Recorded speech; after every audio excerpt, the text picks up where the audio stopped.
Sepsiss Studio. Hi.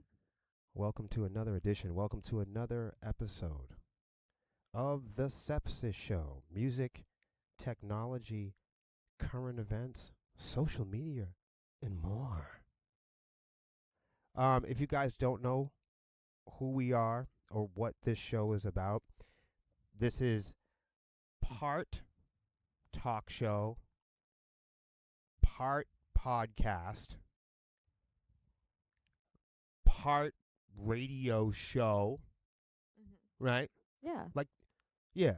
There's elements of radio. Yeah, like AM radio. Yeah. The old shit. And also it's part live stream because we're live right now. There's a chat here. You can chat. You can talk with us also in the comments too. Yeah, say hi. So it's like a live chat, stream, podcast, interactive broadcast of us talking about the important issues, mostly and mainly within the independent musician creator space. But we don't leave out, podcasters, streamers, cam girls, entrepreneurs. We talk a lot about law, litigation, technology, social media. Why? Why are all these things important? Because they are the delivery system to where most people in the modern day creative space, where we advertise and where we market our music, our short films, social media and the internet are the way a lot of us still market and advertise our art and music. Of course, there are other ways, but the internet is one major way, and that's mostly what we talk about here, how those topics relate to us in the music industry, especially for independent musicians and enthusiasts in the creator space. We say music, technology, current events, social media, and more, because we are not just a band ourselves. Obviously, we are also podcasters and in the streaming creative space also. This is a program where we examine the details, stories, articles about the music industry, about advertising and marketing. We search the internet all week. Yep. And we get a collection of breaking news, top articles, and just general news and information, education about current events and information related to the music industry. And we share it right here on the program within this conversational space. And the cool part about it is the topics that we're hosting, we put the articles and the conversations, basically the sources, we put the sources right in back of us on the screen. So it's not a situation or a relationship like a lot of podcasters and YouTubers. They're in a position where they're teaching you or talking down to you, or Right. they have something to sell you, or there's a method and you take on a role of a student, and then the podcaster or the person behind the microphone takes on the role of an authority figure or teacher. That's not here. You don't have to worry about that here. Here, much like our band, when we're standing on stage, we're standing with you guys together. We're learning together. This is an experience that we're sharing in real time with one another. There's no races. Nobody has to be the first or be the best or be the favorite. And we're not performing at you or podcasting at you.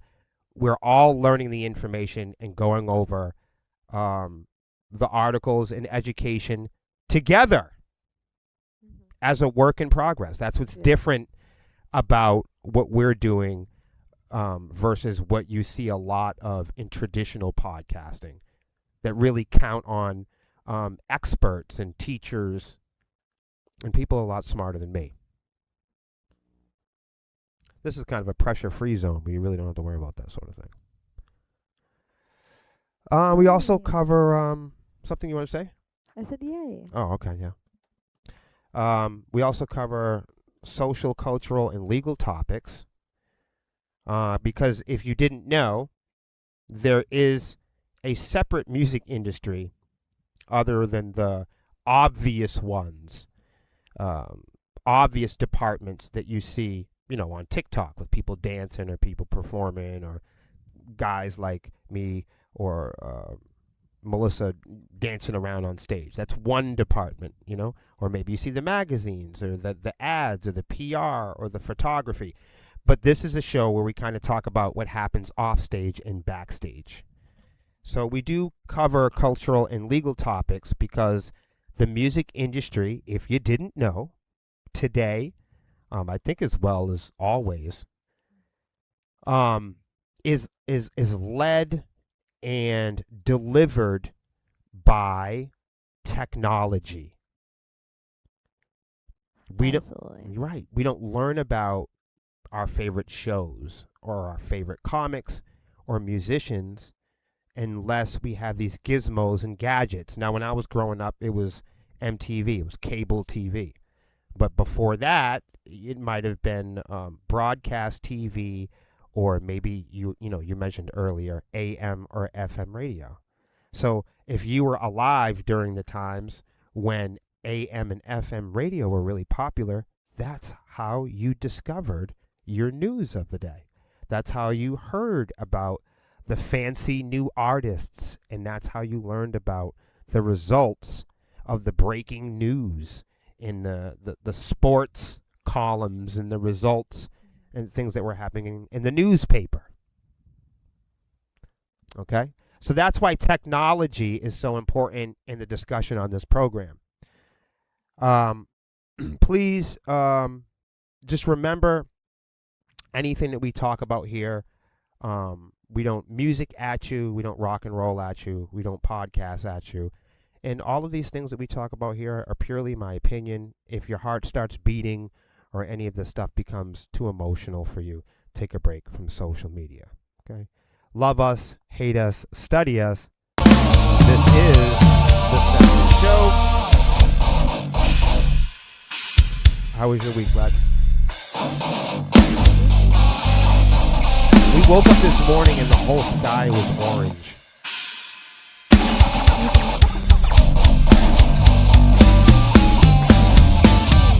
That was different.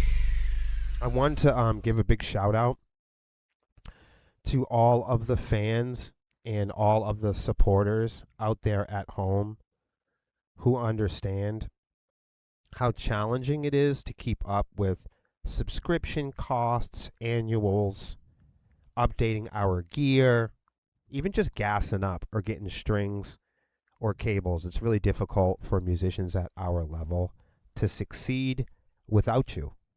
And there are a few people, there are the rare people that truly go above and beyond the extra mile to help our band succeed. Sometimes that's helping us out with donations. Sometimes that's giving us a place to crash. Sometimes people just help us out and offer to drive so we can get a little rest. Fans at this level are public fans. They're not the type of fans that are embarrassed to support us. These are fans that support us on a public and very confident level, and we appreciate you guys so much for helping us out. A special shout out today to our friends. First and foremost, our homeboy Kevin. He's so awesome helping us out. And also Swarmy Chris and Shred Guy Records. Shout out to the record label Shred Guy Records for holding Melissa down, as well as all of you out there, nickel and diamond, and just busting ass. You guys truly believe in the band, and it shows. Truly, we couldn't do it without you. We consider you guys extended band members, and we love you guys so much. If you ever want to know what a Swarmy was, that's really what it is. It's a fan of our band that goes above and beyond the average fair weather friend. These people are actually building the band alongside with us, and we appreciate you guys so much, from just playing the music, buying our tickets, supporting us in the comments section. And thank you guys so much for helping Melissa get her new microphone. I'm sure she's going to sound great. I just wanted to thank you guys formally and personally before we got started. The fans help us out with so much, Lex. I don't think people would ever know that, if we didn't. Bringing down the sunlight. Right. If people thought that we were responsible for all of our success, boy, were they wrong. We have a lot of help, and those people deserve their credit. Definitely. Let's see what we got here. Here we go. Department of Justice Live Nation settlement kicks off 60-day public comment period. Oh.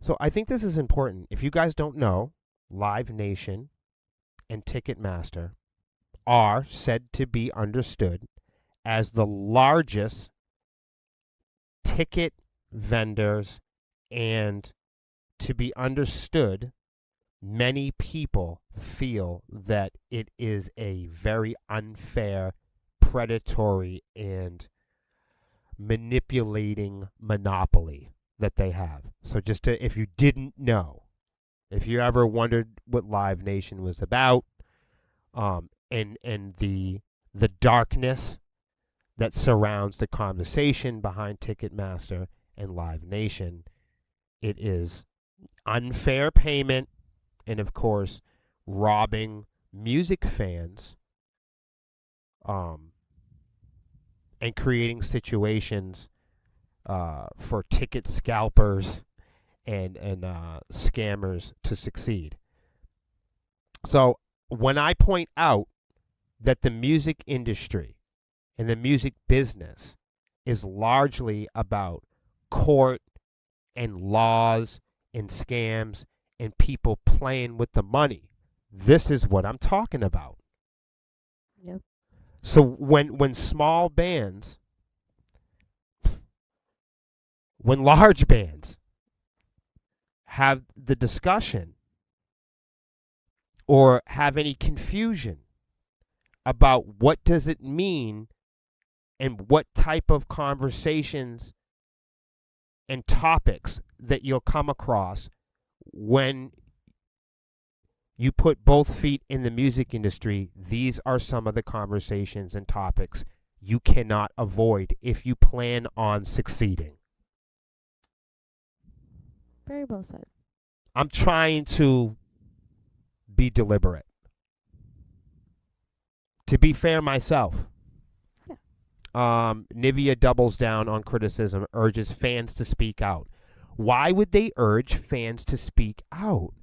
And why would fans have the need to speak out? That's the question you should be asking yourself at home. Lexi? The Justice Department has officially published its proposed Live Nation settlement for comment, and Nivea is urging the public to speak out about how the promoter and its Ticketmaster subsidiary, quote, have made for a terrible live experience for them, end quote. I was just going to say, that's a very powerful statement. A terrible live experience. Continue. The DOJ Live Nation agreement was just recently published in the Federal Register with a September 4th deadline for individuals, companies, and others to weigh in if so inclined. Why would they need to do that? Okay. Evidence suggests that multiple parties will have something to say about the proposed settlement, which contains noteworthy concessions but has been the target of considerable criticism. Said criticism seemingly intensified after about 36 states scored a victory against Live Nation and Ticketmaster at trial. We've been covering that story for a while. And it's been shown several times that Live Nation and Ticketmaster were unfair, and so the states had an opportunity to individually pick up the litigation. The states are aggressively seeking relief including by demanding Ticketmaster's divestiture from Live Nation. Did you see that, what they're saying? Aggressively seeking relief. Yes. Look up this word for me while I read it. Yeah, I don't know what that Well, look, word that's why we're going to look it up together. Okay. That's what this show's about. More importantly, the federal judge who's in charge of the damages determination is also overseeing a Tooney Act review of the Live Nation DOJ settlement.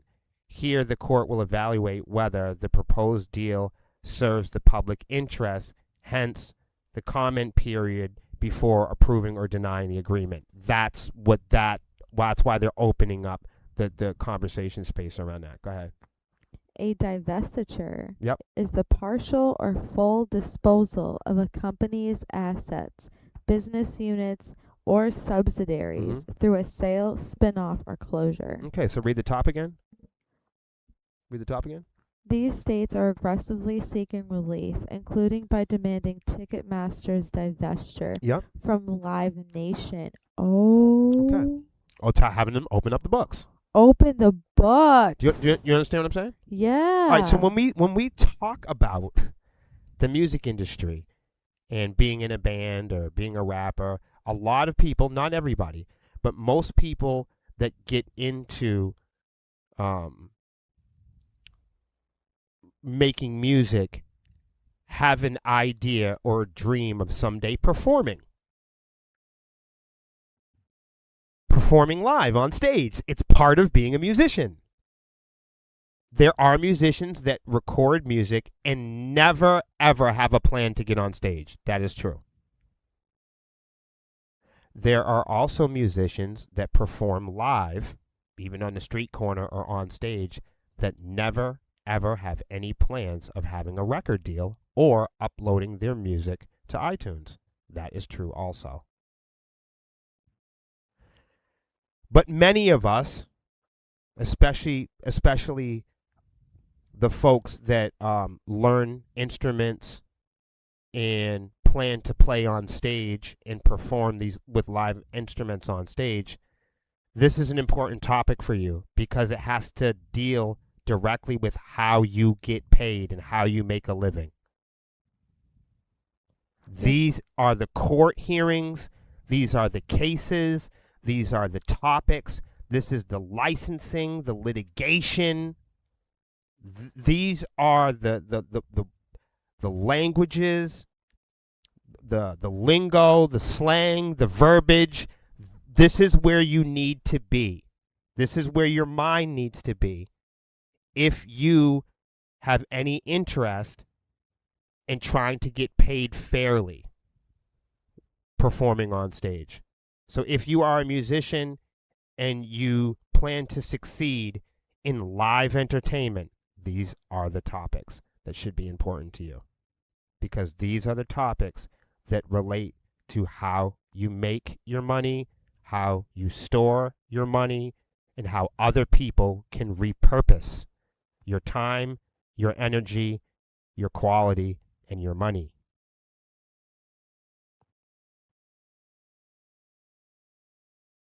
The independent music industry is a $17 billion industry. Live Nation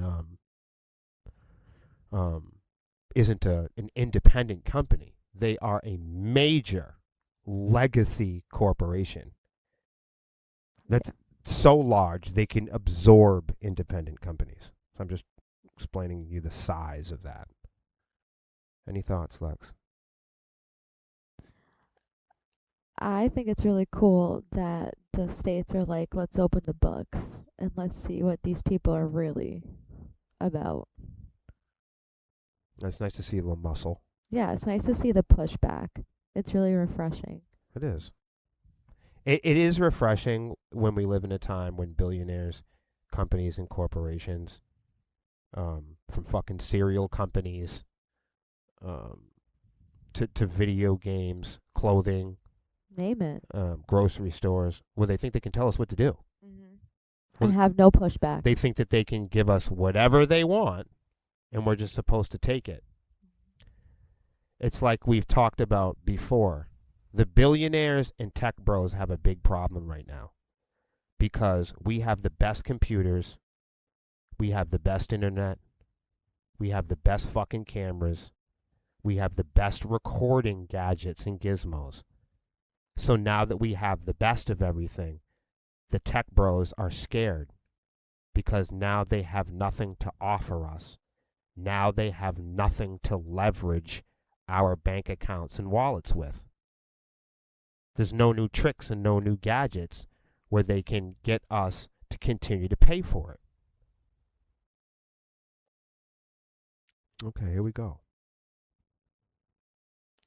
Should kids use Google AI search? The experts say no. AI overview and AI mode have numerous safety issues, according to a new report. What's your take on this, Lex? Like everyone being kind of excited about people now using AI like it's search. Remember Yahoo? Yeah, I remember Yahoo. Okay. Remember Bing? Do they still have that? Yeah, they still have Bing. Okay. What are some of the other ones? Put them in the comments, everybody. Internet Explorer. Okay. Microsoft Edge. Is Firefox? Is that still one of them? Firefox. Okay. Linux. I don't know about Linux. Isn't that a? I've never heard of okay. Linux. I don't know. All right. So I don't know We need shit. a couple. Okay. So, or is that a browser? I don't know what the hell's going on. What's the difference? We know nothing. But what I do know is, we know Yahoo and Google, right? Yeah. And people search on those websites. Yeah. And basically you type in a word or a product or a historical milestone. I just used it a little bit ago to look up divestiture. Perfect. The dictionary, the encyclopedia. Later on, we're going to look up the history of rock and roll, and we'll use Google to do it. But there's something we all know and understand about Google, about Yahoo, about Bing, and that they are only as good as the dollar. And what I mean by that is companies, large and small, can compete for search results, ad space. So if you have enough money and with the right connections and tools, you can compose your website and your SEO and do advertisements in such a way that when people search for your company, that your company will always be first in the results. So that is a pay-to-play environment. Mm-hmm. That is a pay-to-play mode. Yep.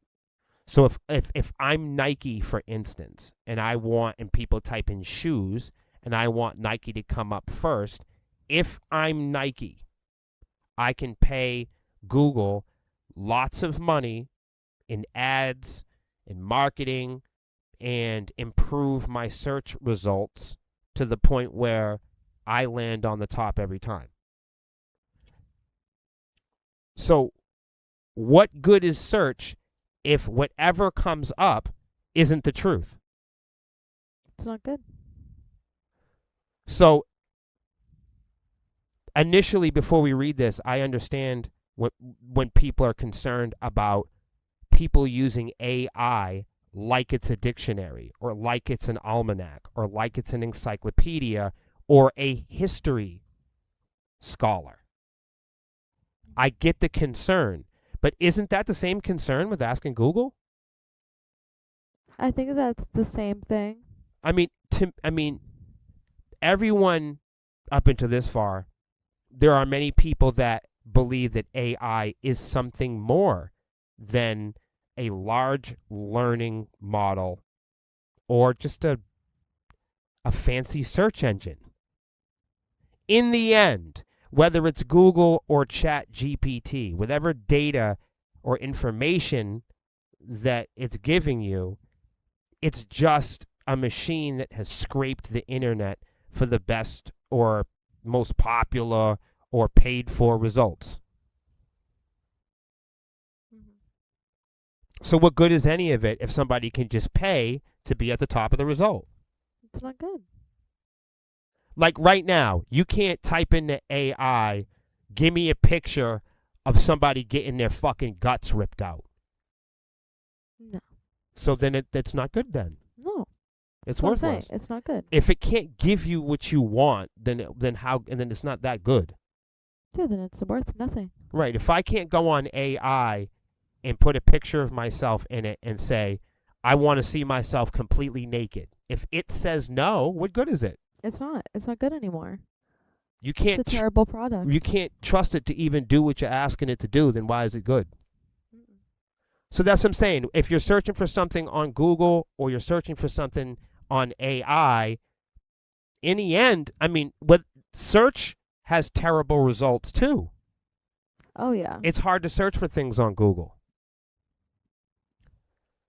Researchers who tested Google's Search AI overview in AI mode conclude in a new report that neither product is safe for kids. Well, is Google safe for kids? No. If you can look up anal sex, is Google safe for kids? No. There you go. If I can look up Freddy Krueger, Jeepers Creepers, anal sex on Google, is it? No. So then what are we talking about It's here? a failure. That's a failure. The fail. AI fail. Google search is failing. What do you think it failed? To do the things that we ask it to do. To function the way we want it to. Do you think anybody's ever asked it not to be able to search for these things? No. Right, so then you're allowed to search for those things on Google. That's true. So what are we not asking it to do? Looks like we're asking it everything. Mm. But when everything becomes everything, everything is nothing. Aha! Now you're on to something, though. It doesn't matter what we ask it. How do we know that it's true? When you search up something on Google, how do you know it's even true? We don't. When you look at something in the Bible, when you look up something in the King James Bible, how do you know that it's true? None of it's true. You can't. Aha! You can't judge that So it's true. then who has the authority to tell you the truth? Okay, I want you to think about that for a while. Because that's a great question we should all be asking ourselves when it comes to these companies and corporations. We do. We do. We do. We do. We have the power of question. Google told Mashable in a statement that the research is flawed and not reflective of how people interact with its search products. There's always a test for a test. There's always a stat for a stat. There's always research that contradicts another person's research. I just want to know why Yeah. we're no longer in beta. We're when not. are we no longer in beta? No, Because everything is fucking beta. No. That's why I tried to point out to you earlier. We're out of beta. We have the coolest internet. We have the coolest camera. We've got the guitars are the best they'll ever be. Oh, so we're not in beta anymore. We've got the best phones. I can prove that So they need to stop beta. I can prove that we're not in beta because the tech bros and billionaires can't offer you anything new worth the price hike. There are no new products. There are no new gadgets. There are no new apps. Nobody has thought of anything new in years where they can lie to us that something new or good is going to happen later on. Well, I'm The glad bubble has burst. I'm glad we're no longer in beta. Right. A camera's still a camera. Search engines are still search engines. And they've never been safe for kids. And they've never been safe for kids. That's the point I'm trying to make.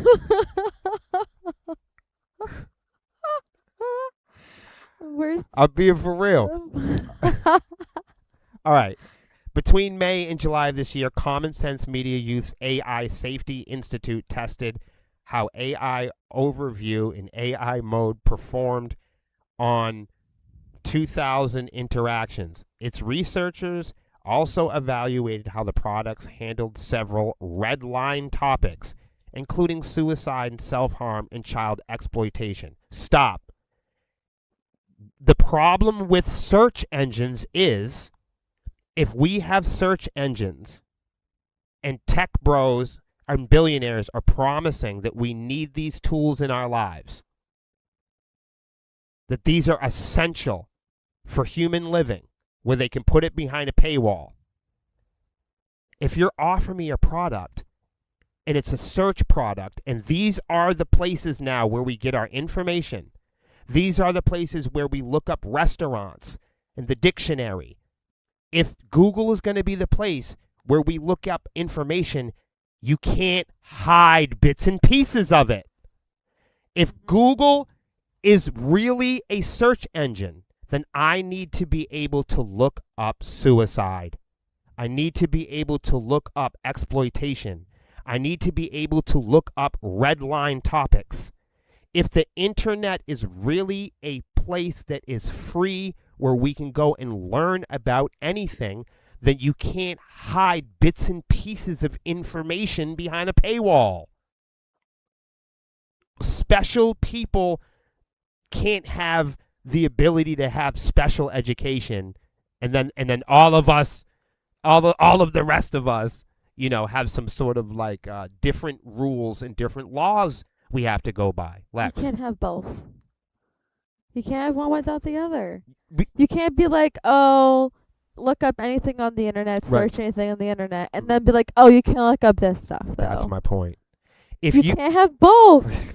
Right, you can't say that it's a search engine, and then if I go into Google and look up, and we can do this right now, top 100 or most active 50 New Hampshire rock and roll bands.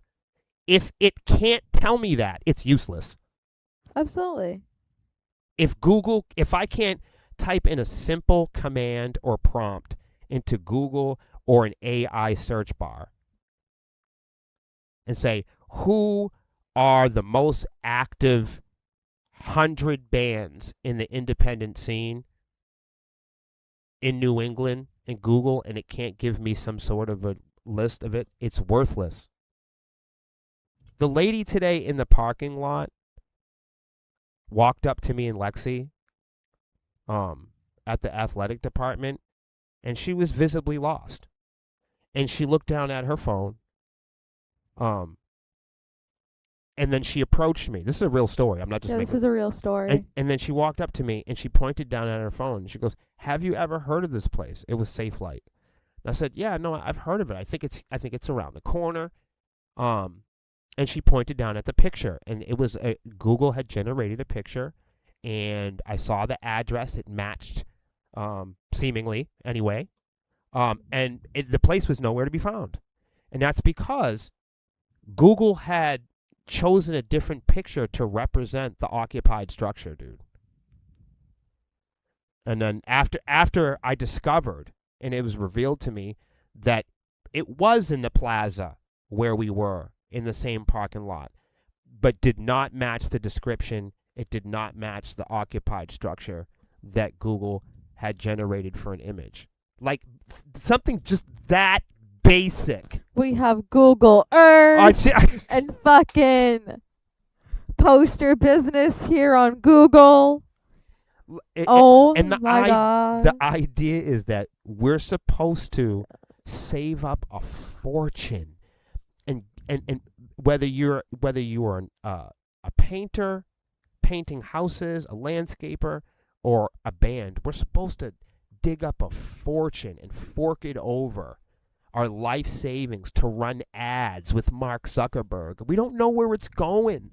We know now where that's going. Even when you see bands or landscaping companies with 4,000 followers, or artists and bands with 10,000 followers, understand that those bands can't even message 10 of those followers on Spotify.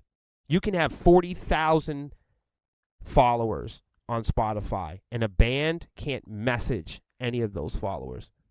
No. Those aren't really fans. Those are robots. They're behind. No matter what, Spotify is the middleman. You're not even allowed to talk to those people. There's a paywall. Right. So there's a barrier. search isn't search. I don't know. I don't understand the whole point of that article. Like, is AI search terrible for children? Yes. Yeah. Is Google search terrible for children? Yeah. Is the internet terrible for children? Yeah. What the fuck? What the fuck is wrong with y'all? We've been saying this for years. What the fuck? No, they should, right. Like if my god. like common sense, like if a child has to wait till their brain is developed until they're 16 to get the keys to the car, then why the fuck do they got a laptop where they can get on rotten.com? Where they're 5 years old. I don't understand that. Yo. I don't understand it. I don't understand. We can't pick and choose when we want to have the internet safe for kids. That shit is crazy. You know what I mean? Are cars safe for kids? No. The fuck? Is alcohol safe for kids? No. They wouldn't dare. Right, but is alcohol... But they'll put a 3-year-old on an iPad. Right, but like, is alcohol safe for adults? No. The internet also isn't safe for adults. That's what I'm saying, right? Like we're falling apart. Right, y'all gotta check it out, man. What's wrong with y'all? All right, this is an interesting thing. Make people squirm. Yay. Inside Landers. That's what I'm just gonna call it because I don't want to say LANDR. I refuse. It's a lot. That's too much to say. Right. Lander. Right. Inside Lander's fair trade AI program for indie artists. An opt-in AI license model with revenue sharing and upfront payments. What do you think that is? What do you think that is? A lie? I don't know. What do you think that is? Fair trade AI program for indie artists. An opt-in AI license model with revenue share and upfront payments. What do you think that is? A scam. I'm saying, by description, what do you think it is? It sounds like another AI search bot or program, like a DAW, for people to make AI music and license AI music. Aha. So what it is an AI program for independent artists where they can opt in and license and have AI absorb their data or whatever they're going to do. Mm. And they can receive revenue share and upfront payments for it. Basically, independent artists will allow AI to learn off their music and receive payment for it. That's what it's saying. What do you think? I'll just give you the landscape. Right now, they're learning on it regardless. Right now, they're taking it anyways. Right now, Spotify's treating musicians poorly and treating and paying them unfairly already. Record companies for the last 50 years have already been stealing and shitting on artists already. I think this is the same shit that they've been doing, like you've been pointing out just now. And I think it's nothing new. It's nothing to get shock and awe over. They have been doing this for years, as you just mentioned. It's just another way. It's just another way to just keep musicians I think artists down low. What I was gonna say is I think up front, it looks like, oh wow, look, I'm getting my music stolen anyway on the internet. AI's already training on my independent music.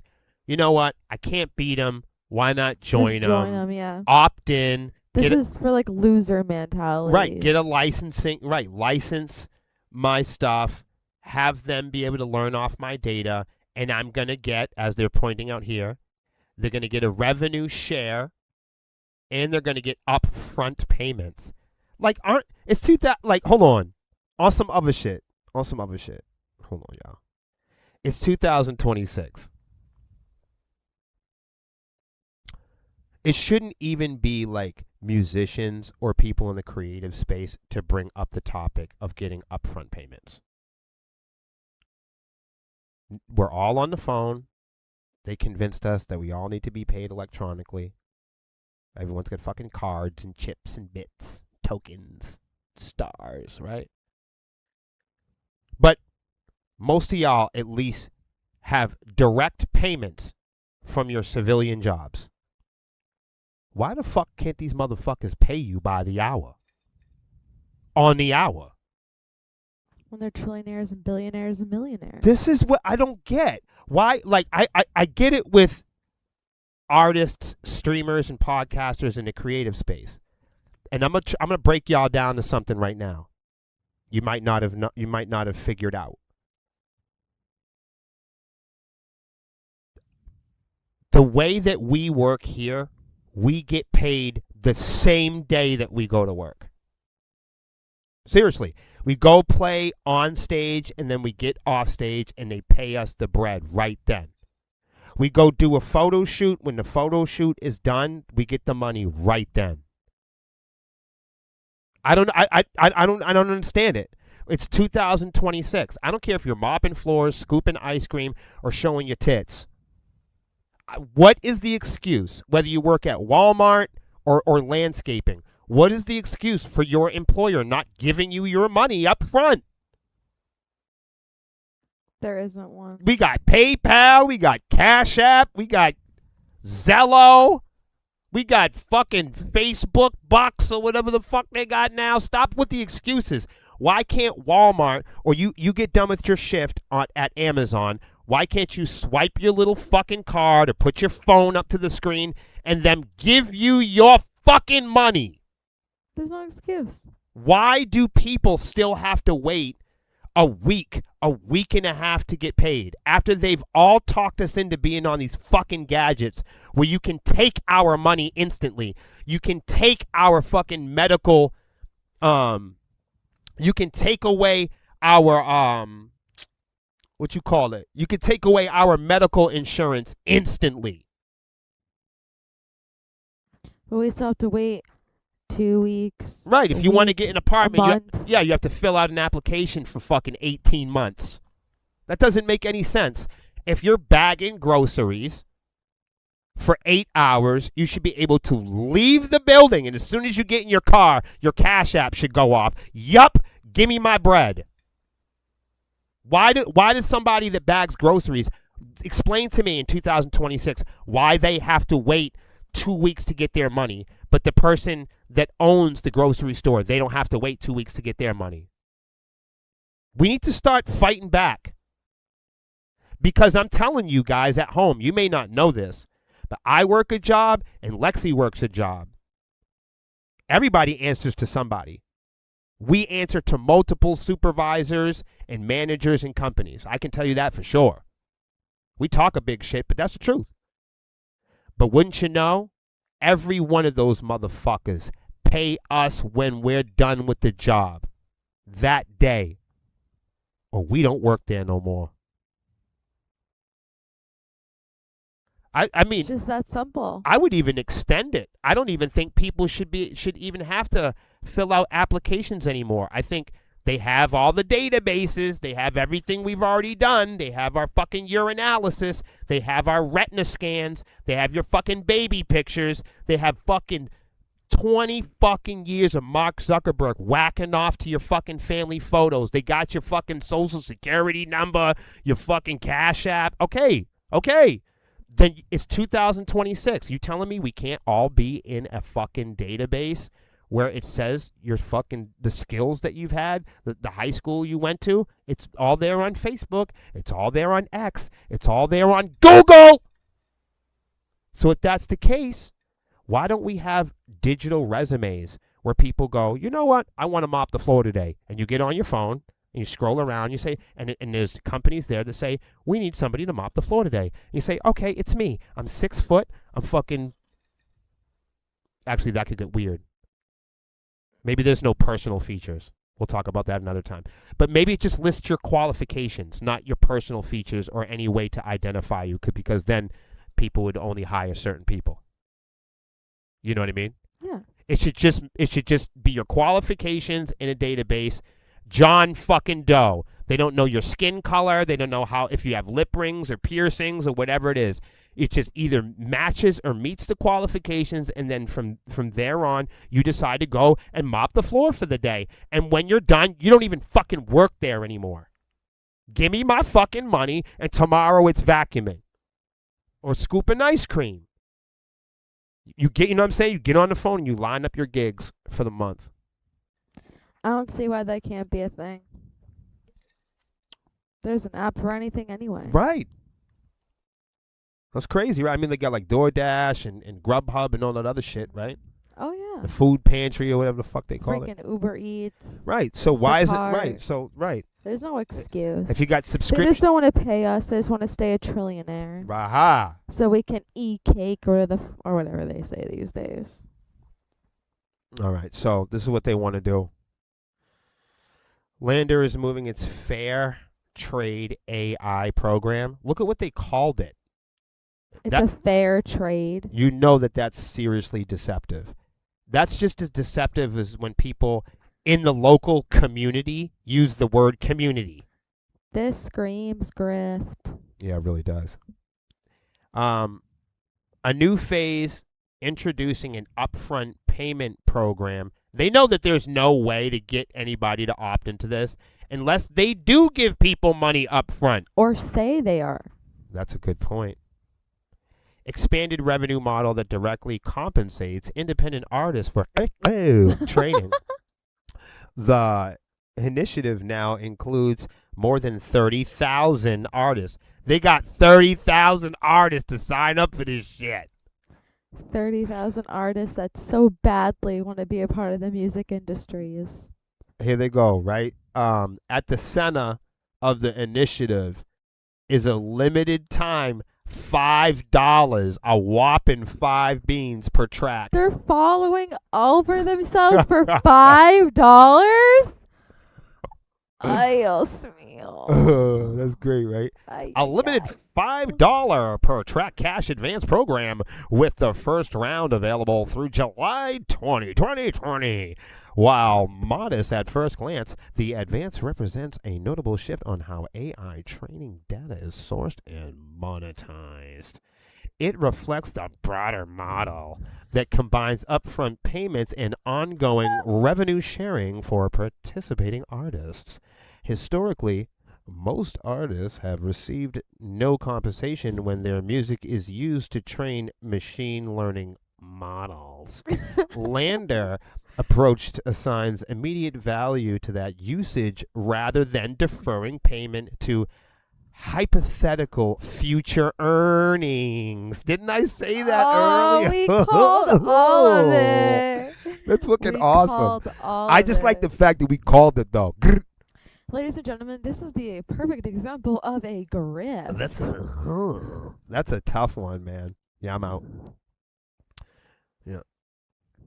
So of getting swifty, they're gonna get grifty. Ah. What do we got here? This is a weird podcast today. Yeah, and it's about to get weirder. It's about to get fucking crazy.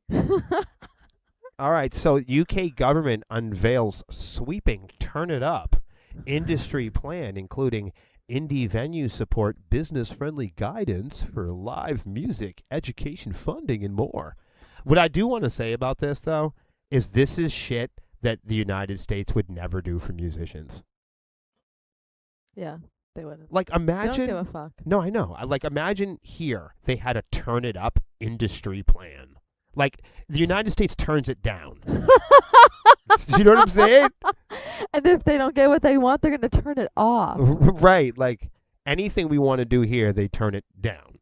Okay? And then lock up black people. But look at locking up everybody now. Right. But now, look at what the UK's doing.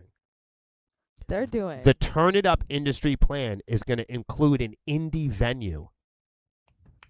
indie venue support, business-friendly guidance for live music education, funding, and more. You know how it is when you try to educate people with music over here. They tell you to go fuck They your don't want mother. to hear it. Right. Ugh, we need to be more like our allies. The UK government has unveiled its Turn It Up music industry support and reform. They're reforming the music industry? What? Come on. How come we can't do that? Because there's trillionaires and billionaires and quadrillionaires that Oh fucking my- live here. That's crazy. They're having a music industry support reform plan? Do we need to move across the pond? I don't know what's going on. All right, guys, they're making a plan including fresh funding, quote, stable pro-growth regulatory framework. That's like how I talk. Commitments, music education initiatives, and more. This is for you. It is. To put it mildly, there's quite a lot going on in the newly published Turn It Up policy paper, which spans 6. How come you laugh every time I say turn it up? Is this funny? It's the delivery. Okay, all right. I was like, what? Most of the time when I'm randomly laughing when Oh. you're talking, Yeah, I it's never because of the delivery. Oh, I never knew why. It's the way you're okay. delivering. 1,600 Turn It Up policy paper, which spans 1,600. You're killing me. 16,500 words, and explores everything from driving sync growth. Quote, we want to increase the volume and value of sync deals with UK artists. That's great. To curbing harassment and discrimination. This is the coolest. What the fuck? What? Woo! This is a cool thing. Let's hang out here. Where we gotta go? Not here. On the sync side, the government's, quote, convening the BPI. I don't know what that is. Convene. Convening the BPI with the British Film Commission and Games London to create and strengthen connections between the British music industry and international studio leadership. Forgive me, I have no clue what that is, and I'm not even going to pretend. I'm not going to pretend. They're using a lot of A, B, C, D, E, F, G over here. Must be a European thing, because I don't know about all that. Yeah. It's a lot Just of I don't code. even know what like they have like Celsius and all of that other shit, kilometer. Yeah, we don't talk in those metrics. I'm not even smart enough to be over here. Right. But in terms of key takeaways, the music growth package is now equipped with $45 million for 2026 to 29. I guess that's up from 40 million. I don't know. It's a lot of numbers there.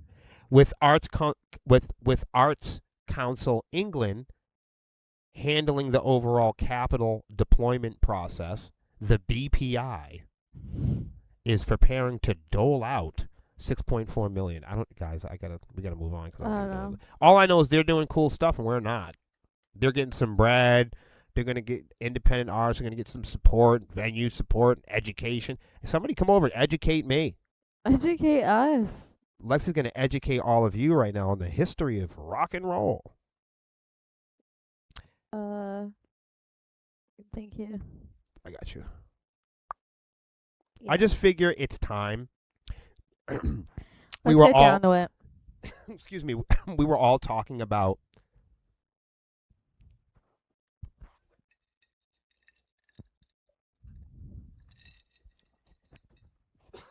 We're talking about history. We have to clear our throats. history, and we were talking about large language models, AI search engines, and we were talking about Google as a search engine.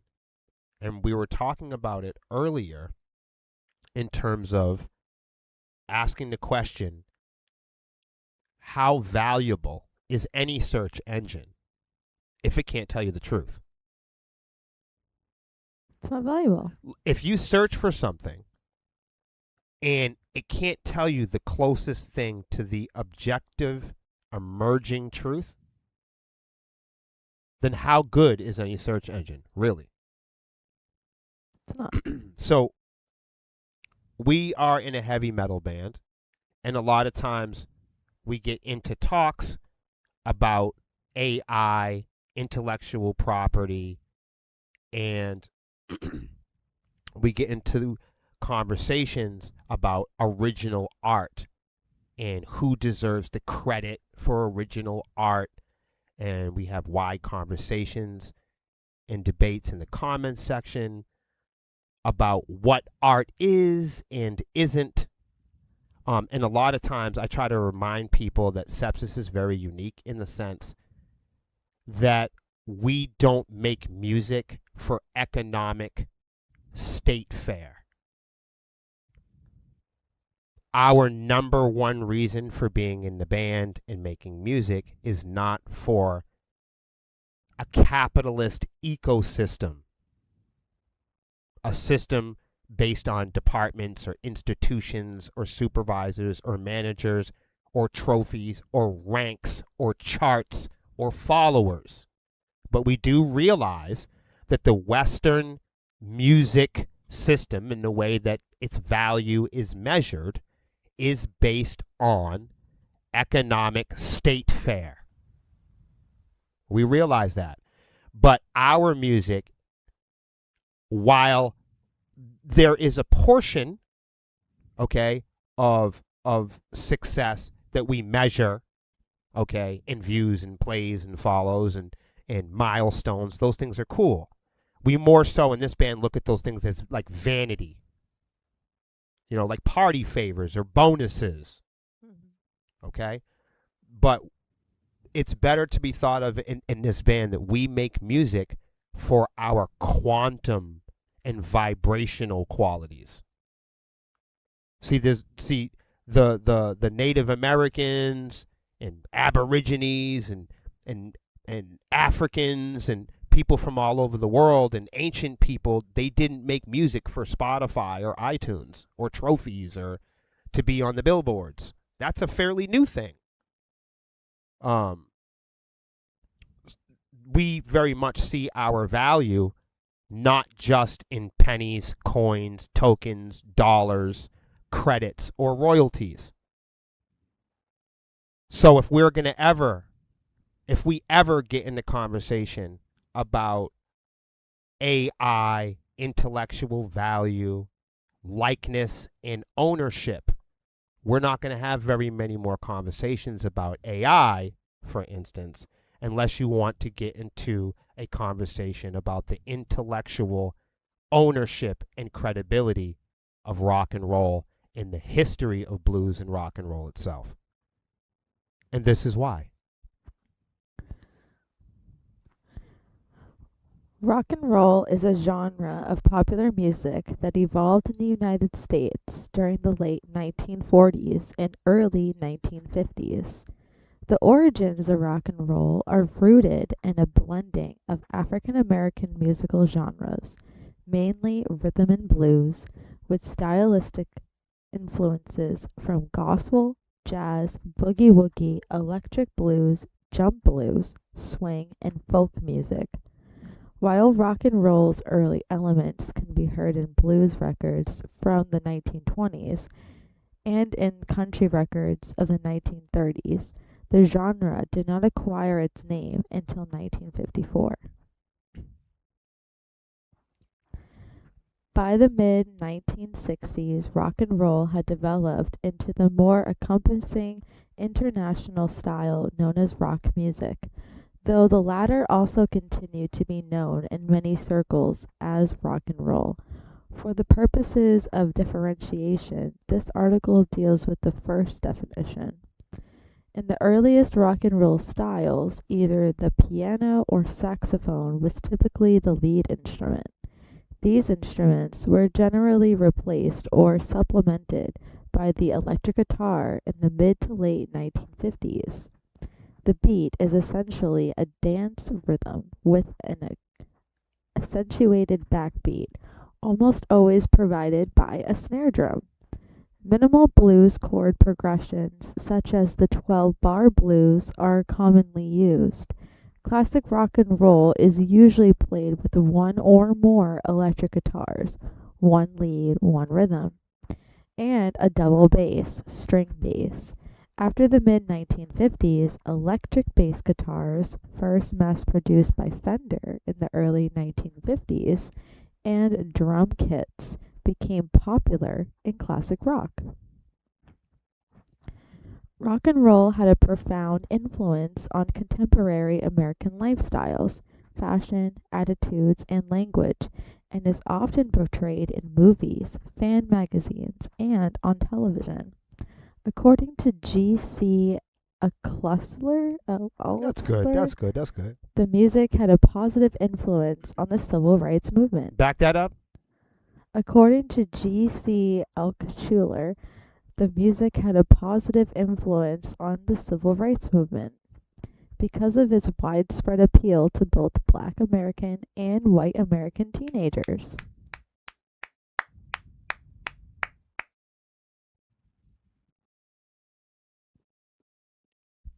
We'll just do a little bit more here. We'll move Okay. on, yeah.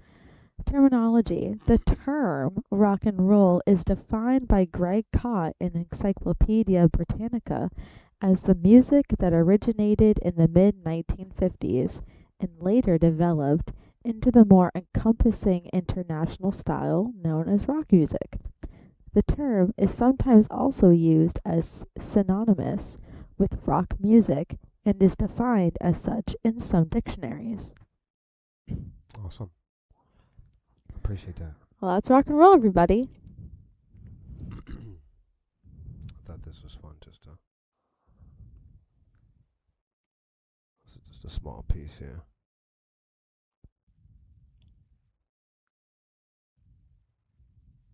This is a wonderful little piece here. Check this out. In 1922, the words rock and roll, which was black slang for sexual intercourse, appeared on the record for the first time in Trixie Smith's My Baby Rocks Me with One Steady Roll. Woo! You like that? Why didn't I grow up in this time? I just thought you Absolutely. might think that was kind of cool. I love that. Isn't that cool? That makes my heart soar. Kind of a fun What happened to this? kind of fun thing. Yeah. Mhm. Yeah. That's fucking crazy. So that was the first time it was ever used in a song. I thought that was kind of cool. Little extra part. I like that.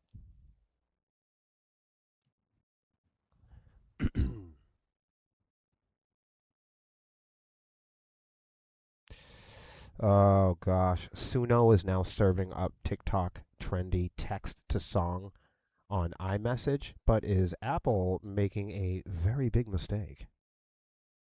Text to song? Yeah, remember ringtones? Yeah. iPhone users with Suno app installed can now generate songs from their iMessage app using text to voice prompts, leaning into the TikTok trend. So one of the most popular AI song generation platforms on the market, if you guys didn't know, is a company called Suno. There's all kinds of hell and havoc and chaos going on with Suno. You guys can look into that. We cover it week to week. Suno sees 7 million songs generated each day. Copyright concerns and ongoing litigation, guys, that's court, aside from song generation, is hugely popular online. Okay, as much as people hate AI, they're using it. And the latest trend involves feeding text messages into the AI platform to generate songs using the messages as lyrics. Now, Suno users on the iPhone can create songs directly inside Apple's messaging app. Oh. Ew. Yeah, so they're in your messaging apps. They're everywhere. So now they know what you're sending your friends. Well, they knew before. I'm just saying, like, I think that's interesting. I can remember the crazy fights over piracy and ringtones.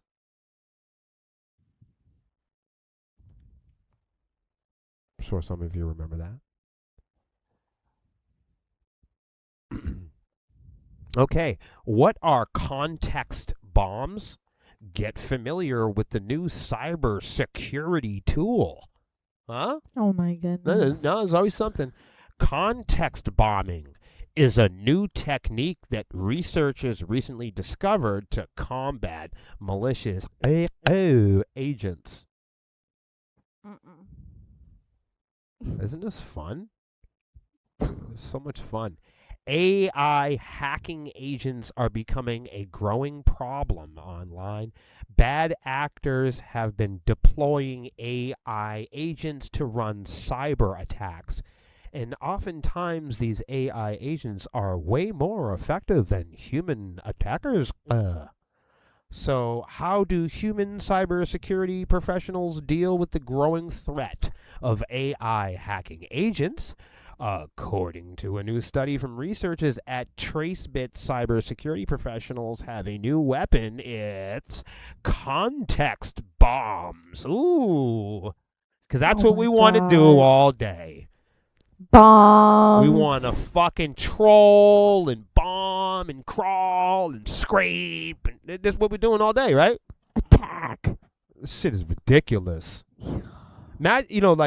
Not everybody's life is batteries and computers and recharging and what's going on in the screen. Some of us Like to touch grass. cybersecurity researchers have discovered that they can use their own prompts to confuse an AI hacking agent because that's what we want to be doing all day. You want to hack.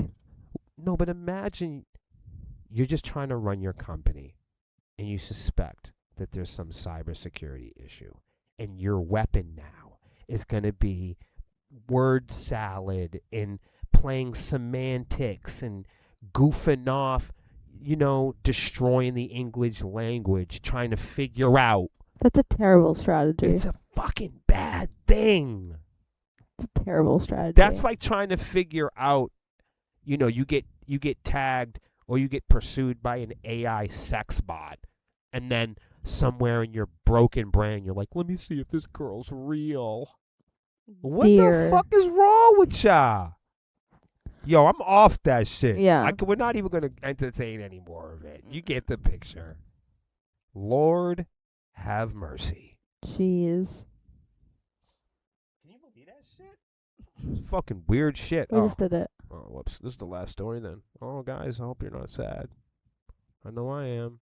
Thanks for everybody hanging out today. Oh, yeah, this is my favorite. If you didn't know, there really is a music industry lawsuit tracker, but you have to pay for it. I kind of want it. Yeah, it sounds like a good idea. I really do want it. But I would read it all day and talk shit. You're right. Music industry AI lawsuits tracker 2026 live status. Live tracker of music industry AI lawsuits in 2026. Suno, Audio, Anthropic cases, settlement statuses, and what the Sony fair use ruling means for artists. Look, guys, this is the fucking music industry. Woo. Lexi, you take the first, I'll take the second. The music industry's AI copyright war has split into three buckets as of July 2026. Warner Music settled with both Suno November 2025 and Udio dismissal filed November 25th, 2025 and signed licensing deals. I want to back up real quick.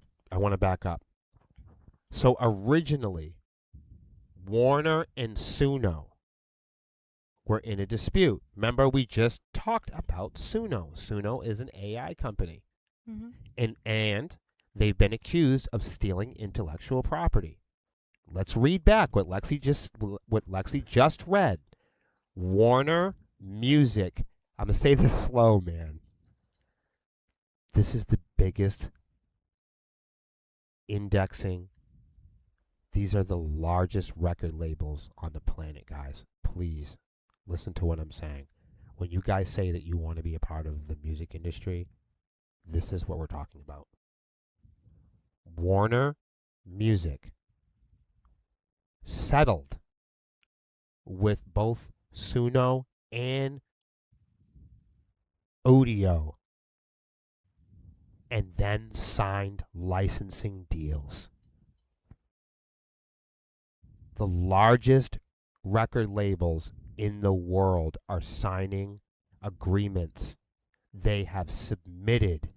They have now have partnerships. No matter how you want to read it, whether you read it like the AI companies submitted to the record labels and now they're working with the labels and under their control, or whether you're like, oh, well, what's the worst news? The record labels working for the AI companies. Any way you want to slice it. Then it says Universal Music Group settled with Audio in October 25 and announced a licensing AI music platform.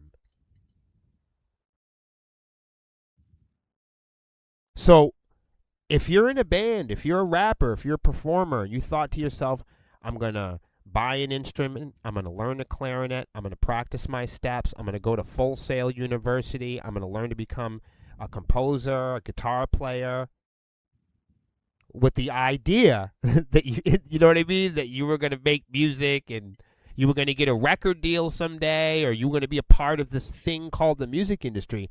I need you to pay attention to this. This is the music industry. This is it. Not This is what you want to be a part of. right. As it says here, Sony is the last major still in court against Udio in the Southern District of New York. The summer 2026 of fair use ruling. Everyone is expected off the calendar. The Massachusetts court, June 30, 2026 scheduling order sets dispositive. Dispositive. Motions. I don't know how. Dispositive. You have to look Dispositive. let's look it up. Dispositive. You got me on it. Let's look it up. If I can't say it, it means we gotta look it up. I know when I'm defeated. We gotta go the extra mile. If anything, we've all learned 2 new words today. Dispositive means settling a matter finally or definitively, Ooh, that helps leaving so much. this is the part, Okay. leaving no room for further debate or question. Oh my goodness. Oh my, that changes everything. See, guys, do you see why we have to stop and we have to look up words? Look at what's going on. Because we don't want to play semantic rebranding. If we miss even one phrase or word, it could really mean a difference of us truly understanding what we're reading. That means that Yes. in some of these cases, Yeah. it is being settled Yeah. indefinitely, Yes. meaning we can't bring this back up again.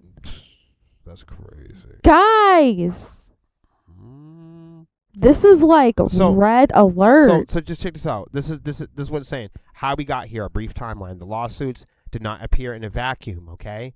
They are the music industry's response to 2 AI music generators, Suno and Audio, that scaled to millions of users in 2024 without licensing a single major label recording. Are you checking out what I'm showing you?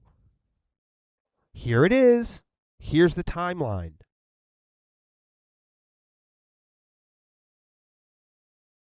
First, Anthropic published lawsuit around 500 works. A lawsuit was generated in June 24. The RIAA coordinated label lawsuits against Suno. August 24, Suno and Audio respond, arguing their training was protected by fair use. June 14th, 25, Independent Artists Justice files class action against Suno. And on and on and on. Court denies Anthropic's motion to dismiss the publisher's contributory, vicarious, and DMCA claims in Concord. UMG settles with Udio, announcing joint licensing AI platform. They're not here for us, yo. Okay, so anyways, let's read. The pattern that emerged, majors started with maximalist litigation and then split. The majors started with maximalist litigation and then split. 2 of the 3 traded the lawsuit for licensing partnerships. It was a play, you guys, in walled garden platforms. Sony is still betting on a court ruling that establishes the precedent the entire industry will live under.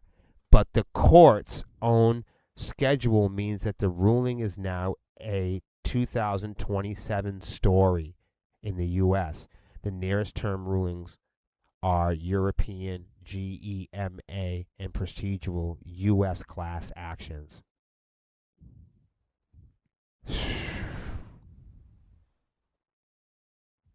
What's at stake? Suno argues that training generative models on copyrighted recordings is transformative fair use, you guys. These are the arguments that will mean everything in terms of AI and intellectual property in the future. This is the future. That's what y'all don't understand. This is what y'all want to be a part of. So check it out for yourself. This is Chartlex. A pretty easy one. If you guys want any help finding any of these articles, so you can follow along, just message the band after. We appreciate everybody for hanging out with us tonight. We will see you guys next week. Oh, yeah. In Connecticut, at Hartford, at the Webster Underground for Needles and Noise. But we'll be back Wednesday to talk about it. Bye. Thank you for watching the Sepsiss Show. What the fuck did